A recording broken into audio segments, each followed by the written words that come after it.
C'est un plaisir de vous retrouver sur TPT+. Mesdames, Messieurs, bienvenue à ce bulletin d'information. En République démocratique du Congo, les cas d'Ebola continuent à augmenter. 31 des 38 cas confirmés ont entraîné un décès.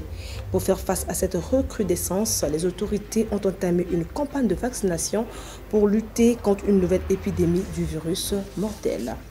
Au Soudan du Sud, Riek Machar va comparaître lundi 22 septembre 2025 aux côtés de 7 co-accusés, des membres de son parti d'opposition, dont le ministre du Pétrole. Ils sont accusés d'avoir fomenté des attaques contre l'armée sud-soudanaise à Nazir, dans le Haut-Nil, au nord-est du pays, en mars dernier.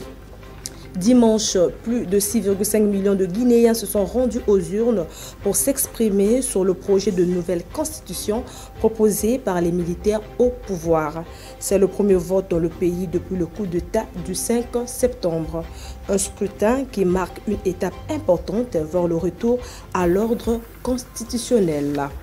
Ce lundi 22 septembre 2025, en France, plusieurs maires ont commencé à hisser le drapeau palestinien au fronton de leur mairie, en même temps que le pays doit reconnaître ce nouvel État, faisant fi des mises en garde du ministre de l'Intérieur.